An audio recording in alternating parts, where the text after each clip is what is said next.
tema ini, ku rindu menyaksikan kemurahan Tuhan. Saudara, setiap anak-anak Tuhan harus merasakan yang namanya apa, saudara? Rindu sama Tuhan. Saudara, saya mau tanya, masih rindu nggak sama Tuhan Yesus? Masih. Ayo, mungkin ada yang mangap, ngantuk kak. Ayo, masih rindu nggak sama Tuhan Yesus? Mungkin lagi pujian penyembahan ada yang mangap, aduh lama banget sini present worship-nya. Ada nggak yang begitu? Ada nggak? Ada. Mudah-mudahan nggak ada yang ngaku ya. Saudara, rindu sama Tuhan itu hadir dari dalam diri kita kalau kita punya persekutuan dengan Tuhan. Kalau kita nggak punya persekutuan dengan Tuhan, boro-boro mau bilang rindu. Ibadah lagi, saat teduh lagi. Saudara, siang hari ini saya akan bukakan kenapa api Roh Kudus itu kadang redup, kadang berapi-api, kadang redup, kadang berapi-api. Yuk kita mulai lagi dari Mazmur 27 ayat 4. Di sini dikatakan, satu hal yang kuminta kepada Tuhan, itulah yang kuingini, diam di rumah Tuhan seumur hidupku, menyaksikan kemurahan Tuhan dan menikmati baitnya. Saudara, saya akan masuk dalam satu kesaksian di dalam hidup saya. Waktu pertama kali saya dipanggil Tuhan untuk melayani Tuhan, untuk generasi, waktu itu kami ditantang maju untuk altar call, saudara.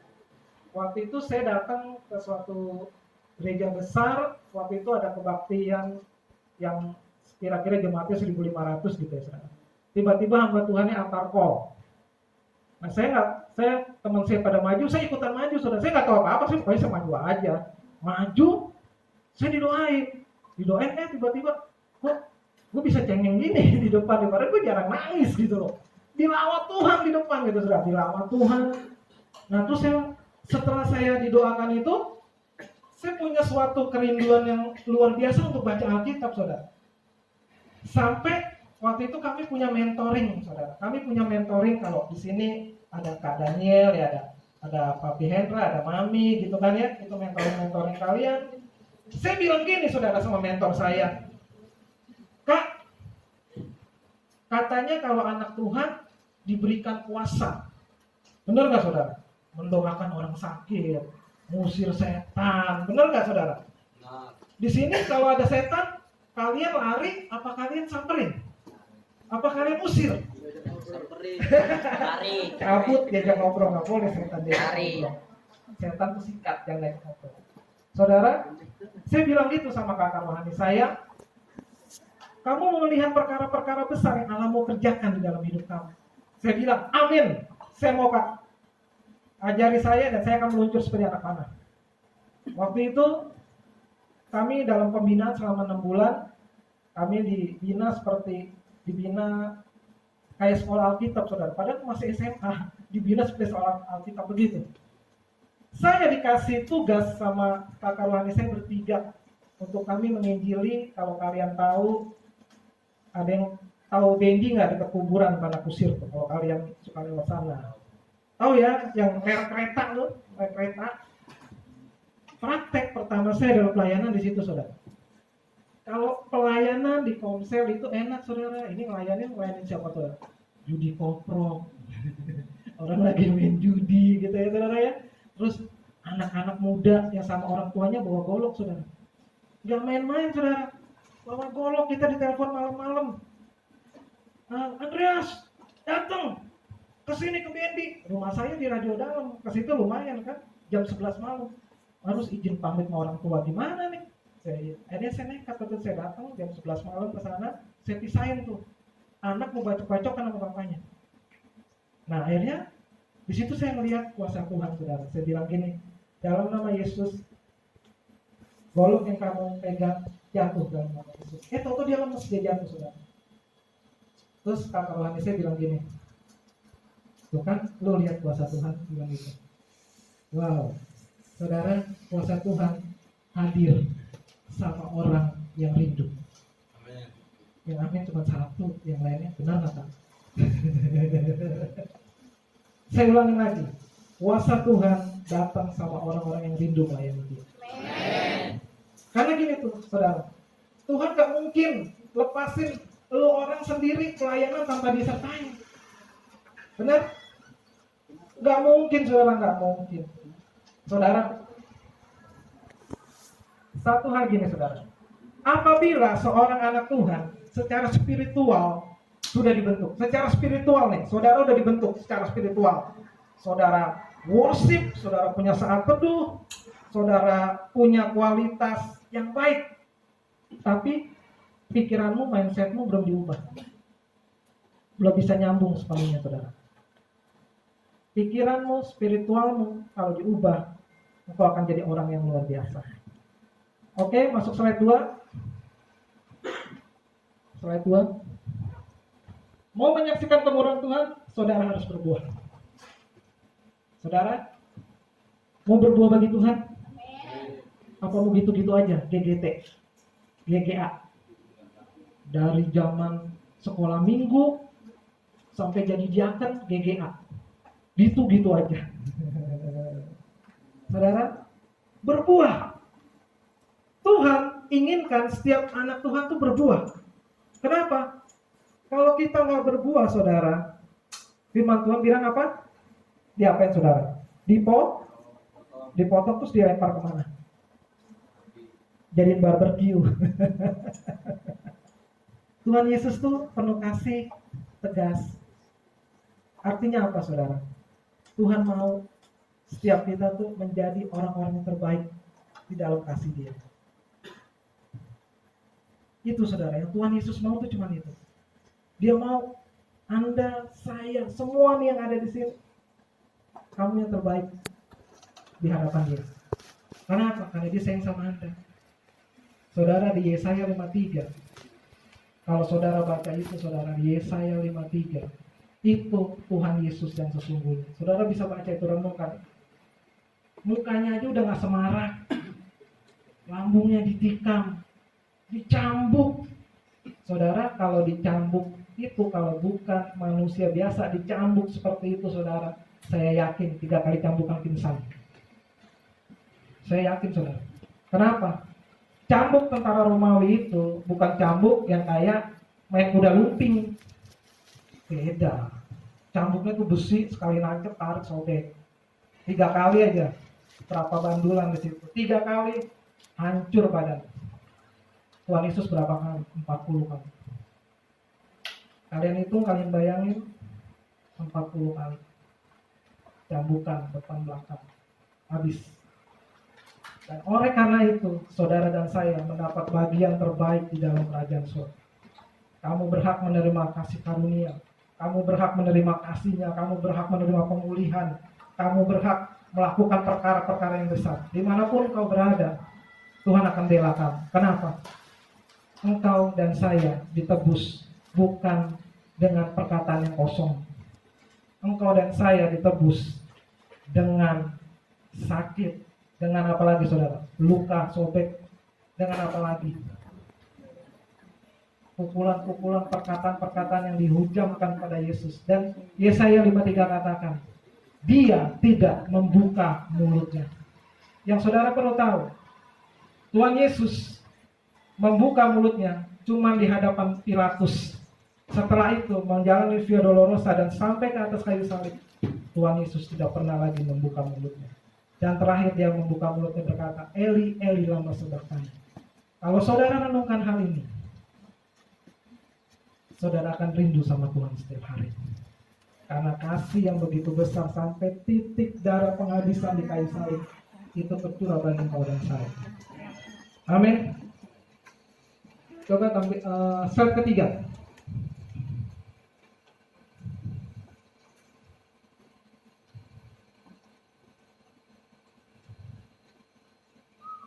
Slide 3.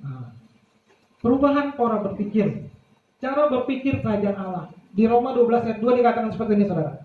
Janganlah kamu menjadi serupa dengan dunia ini, tetapi berubahlah oleh pembaruan budimu, sehingga kamu dapat membedakan mana kehendak Allah, apa yang baik, berkenan kepada Allah, dan yang sempurna. Saudara dan saya harus punya pola berpikir tentang kerajaan Allah. Kenapa kita harus punya pola berpikir tentang kerajaan Allah? Kita mau S1, S2, S3, bahkan sampai SS yang banyak, saudara. Kalau kita nggak punya pola pikir kerajaan Allah, nothing, saudara, nggak ada apa-apanya. Pernah satu kali saya melayani seorang pengusaha yang sukses. Dia punya 3 pabrik, saudara. Dia punya 3 pabrik dan hidupnya sangat-sangat diberkati sekali. Tetapi yang saya mau katakan, dia miskin iman. Dia miskin iman, saudara. Duit boleh banyak, tetapi kadar rohani imannya miskin. Pada suatu ketika kami diundang makan siang. Kami makan siang di rumahnya. Dia katakan gini, dari semenjak muda sampai saya berumur sekitar 70 tahun saat ini, saya mencari uang, tetapi uang saya habis untuk berobat. Dia terkena kanker getah bening. Dan dia katakan dia takut mati. Saudara takut mati nggak? Enggak. Benar. Mati tujuan. Takut nggak, saudara? Takut nggak? Kenapa, saudara? Kenapa orang takut mati? Karena dia nggak punya Yesus. Saya mau kasih tahu. Boleh kaya, tapi kalau nggak punya Yesus, nothing, saudara. Bukan siapa-siapa. Anda boleh kaya, kekayaanmu berlimpah-limpah banyak, duitmu ratusan miliar bahkan sampai triliun. Tapi kalau engkau nggak punya Yesus, kosong. Saya mau tahu. Karena ujung-ujungnya cuma 2 kali 3, saudara. Ngerti nggak? Ujung-ujungnya 2 kali 3. Saudara, teman saya itu bilang, Dre, gue takut, Dre. Gue sekali berobat, gue pektial 500 juta. Gue sekali berobat ke luar negeri. Gue balik lagi, gue takut. Terus saya bilang, Om gak usah takut, Om. Nanti saya akan layani Om ke rumah Om. Nanti minggu depan kita bikin ibadah syukuran. Iya, kamu datang ke sana. Kita datang ke sana, saudara. Kita layani di sana, kita kuatkan dia. Saya bilang begini, Om, saya nggak punya apa-apa, Om, tapi saya punya Roh Kudus di dalam hidup saya. Saya bilang gitu sama dia, saudara. Saya punya Roh Kudus di dalam hidup saya, dan Roh Kudus yang ada di dalam diri saya akan transferkan sama Om. Supaya apa? Supaya Om boleh mengenal yang namanya damai sejahtera, kasih karunia Allah, sehingga Om boleh mengerti bahwa hanya di dalam nama Tuhan Yesus Om akan cakap menanggung segala perkara. Saudara, itu nggak main-main, saudara. Di antara orang yang sangat ketakutan divonis dokter untuk meninggal, kita katakan seperti itu. Setelah itu kita berdoa, dia dilawat Roh Kudus, dia terima Tuhan Yesus. Pada waktu itu mukanya senyum-senyum, tadinya mukanya sedih. Dia bisa ketawa-ketawa, dia bisa bercanda. Orang ini, saudara, saya mau kasih tahu, sombongnya pol. Namanya orang tajir melintir-tir-tir. Sombongnya pol sekali, nggak mau kenal orang, saudara. Tapi begitu dilamar, dijamah oleh Roh Kudus, hidupnya berubah. Saudara, saya mau kasih tahu, kalau kita cuma dengar firman, baca firman 1 minggu sekali, itu tidak cukup, saudara. Nggak akan cukup. Firman Tuhan katakan, renungkan firman itu apa, saudara? Hari Minggu doang apa siang dan malam? Renungkan firman itu siang dan malam. Artinya apa, saudara? Setiap hari. Karena kita nggak pernah tahu seberapa besar pertempuran di kehidupan kita setiap hari. Kita nggak pernah tahu, saudara. Artinya apa? Tuhan mau kasih tahu sama kita, kamu harus berjaga-jaga, nak. Kamu harus berjaga-jaga. Kamu nggak bisa jadi Kristen yang biasa-biasa seperti burung emprit. Nggak bisa. Kamu harus jadi raja wali. Kamu harus perkasa di mata Tuhan. Kamu harus jadi orang yang luar biasa. Saudara, ada satu cerita di dalam Alkitab yang sangat membuat saya sangat tertarik di dalam kehidupan saya, tentang Saul dan Daud. Yang pada waktu itu mungkin saya pernah baginya. Saul seorang yang sudah dilawat Tuhan. Saya percaya. Kenapa? Dia sudah diurapi sama Samuel, kan? Dia diurapi sama Nabi Samuel. Diurapi, diguyuri minyak urapan. Habis itu dia jadi raja. Tapi begitu Goliat datang, saudara, apakah cukup Saul untuk maju lawan Goliat? Berani? Seluruh bangsa Israel waktu itu berani lawan Goliat? Padahal mereka sudah dilengkapi dengan istilahnya mereka rajin berdoa, memuji Tuhan, membaca Taurat. Berani saudara berdiri maju lawan Goliat? Tak satu pun dari bangsa Israel, baik Saul maupun panglimanya, tentaranya, maju melawan Goliat. Gak ada yang berani. Kenapa saudara? Pola pikir mereka belum diubahkan Tuhan.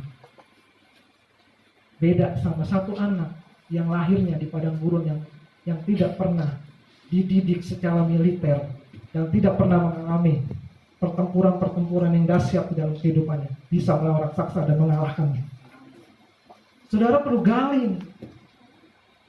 Seorang yang mukanya kemerah-merahan, numbangin raksasa. Yang dilihat orang dipandang, ih culun banget nih bocah. Berani-berani lawan raksasa. Saudara, apa yang dikatakan Daud sama Saul? Apa saudara yang dikatakan Daud sama Saul? Singa dan beruang sudah aku kalahkan. Apalagi ini, orang kafir yang menghina barisan tentara Allah yang hidup. Daud mempunyai pola pikir, konsep, dan dia menyerahkan hidupnya sepenuhnya kepada Tuhan. Dia tidak takut sama namanya tantangan-tantangan, gak pernah takut.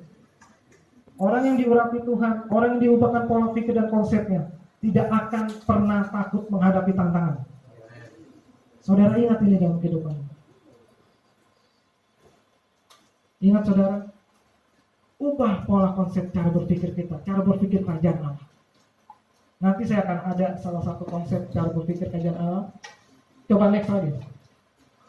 Filipi 4 ayat 8. Jadi akhirnya saudara, semua yang benar, ini pola prinsip tentang kerajaan Allah.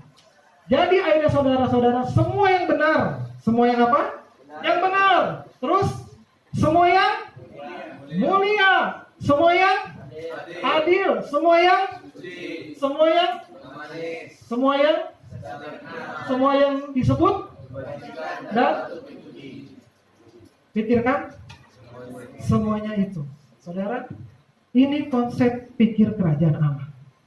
Saudara bayangin, seorang Daud yang dicuekin sama keluarganya ketika kakak-kakaknya diurapi. Dia di mana saudara? Di padang gurun, ngembalain berapa? 1000 domba? Enggak. Ngembalain berapa? 3 ekor apa namanya? 3 bos. Artinya apa? Anak bawang lu. Anak bawang. Nggak dilihat. Tapi Daud punya konsep ini di dalam hidupnya. Ketika Daud punya konsep ini di dalam hidupnya, dia sanggup merubah. Tuhan yang aku sembah, Tuhan yang aku cintai, Tuhan yang aku pegang dalam kehidupanku, dia akan melakukan perkara-perkara yang besar. Saya akan berbicara tentang yang namanya mengandalkan Tuhan. Saudara yang di sini ada yang punya pengalaman rohani tentang mengandalkan Tuhan dan Anda menang dalam hal itu, saudara bisa kesaksian di depan. Ada? Ada saudara? Ada? Ada? Tadi sudah kesaksian gak pada mau maju. Oke, kita lanjut ya. Saya punya satu kesaksian. Saya pernah melayani seorang ateis di dalam kehidupan saya. Saya melayani tentara Jerman dan dia seorang ateis. Dia punya sakit, saudara, sakit nggak bisa buang air kecil. Dia nggak bisa buang air kecil, saudara. Tentara Jerman ini nggak bisa buang air kecil. Saya diundang sama teman saya, Andreas, doain bapak gua. Bapak gua tentara Jerman, angkatan laut. Dia nggak bisa pipis, Andreas. Lu beritain deh nama Yesus di sana. Siap. Saya datang ke sana, saya lihat dia terbaring di tempat tidur. Saya bilang saya cerita Yesus, saudara, sama dia. Dia marahin saya. Jangan cerita sama saya tentang Yesus. Oke om. Saya diam lagi, saya bawa dia cerita ngalur ngidul, terus saya cerita lagi, terus saya doain lagi. Setelah itu, orang ini bilang gini, oh boleh saya berdoa di dalam nama Yesus? Oke, saya berdoa sama dia. Setelah saya berdoa, tidak terjadi mukjizat. Saya pulang. Tidak terjadi mukjizat, saya pulang. 1 minggu kemudian dia pulang ke Jerman, dia bilang sama anaknya, Andreas, bokap gua udah bisa pipis.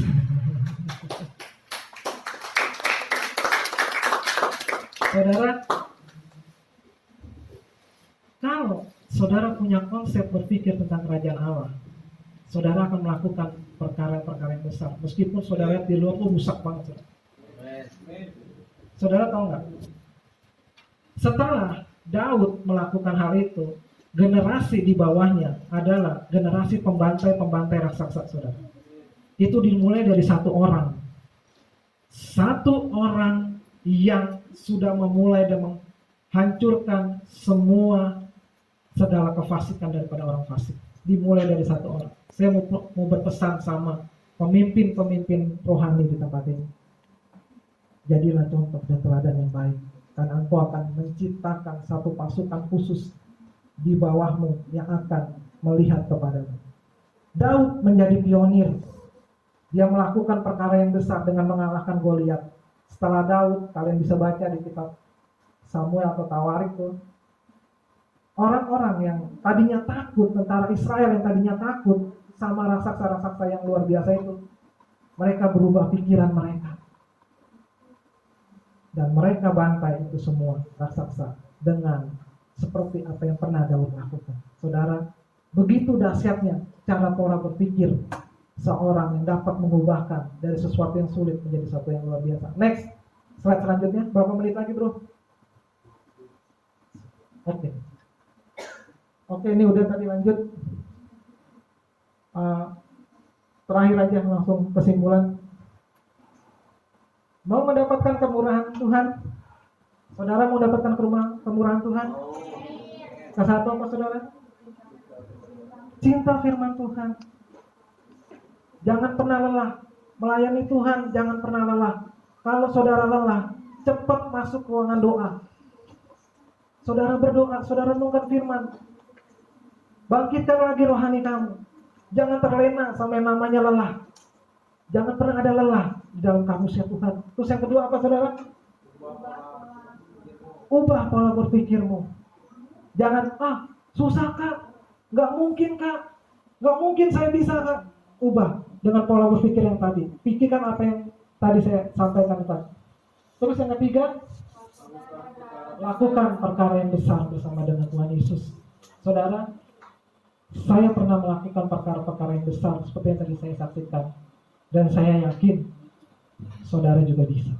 Amin. Amin. Siapa yang yakin dan percaya, beri kemuliaan pada Tuhan. Tuhan Yesus memberkati. Yuk, pemain musik kita tutup dan kita nyanyi satu lagu. Aku punya Tuhan yang besar.